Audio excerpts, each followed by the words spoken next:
தீயோட western style. தி voice வந்து western விப்ராட்டோஸ். ஃபுல்லா western தான். அவங்கள வந்து ஒரு கர்நாடிக் பந்துவராளியில பாட வச்சா எப்படி இருக்கும்னு நெனச்சாரு பாருங்க.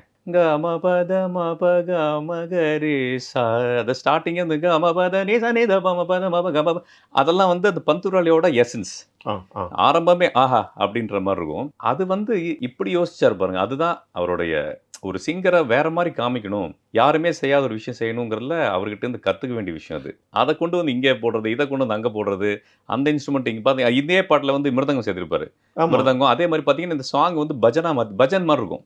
ஆமா. இது போக போக பாத்தீங்கன்னா, ஒரு இப்ப அ அ த ரா ந ந நா ந ந தாரரரார அப்டின்னா, அவன் தாரரான்னு ரிப்பீட் பண்ணுவான். பட் ம். இவரு வந்து தாரரராரர தாரரரார ஒரு டியூன வந்து மாத்தி அப்படியே ஒரு பஜன் ஸ்டைல்ல கொண்டு போய், ஆனா பஜன் மாரி இல்லாம, சினிமேட்டிக்கா அத கொண்டு போய், தாராரே தாரரா தரராரரரா தராரரரே ஹே ராமா ஹே அந்த பாட்டு.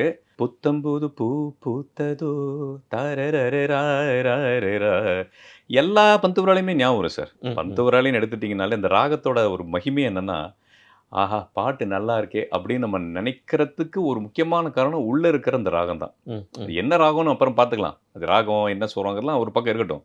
உள்ள டச் ஆகுறதுக்கு காரணம் முக்கியமா அந்த ராகம். நிச்சயமா. அந்த ராகத்த வந்து பந்துவராளில இவரு ஆரம்பிச்சது வந்து, அதுவும் அந்த தம்பூரால ஆரம்பிக்கும் பாருங்க, ஆஹான்னு இருக்கும். அதெல்லாம் முடிச்சுட்டு, யார்றா அது? அப்படின்னு அப்படி பார்க்க வைக்கிறது. அதாவது அந்த ஒரு டைவர்ஷன வந்து அட்ராக்ட் பண்ணி, ம். அவரே ஒரு டைவர்ஷன குடுத்து, வேற எங்கேயும் பார்க்காம இங்கேயே நீ பாருன்றதுக்கான அந்த அட்ராக்ஷன் அந்த கலை வந்து அவர்ட்ட நெறைய கத்துக்கணும்.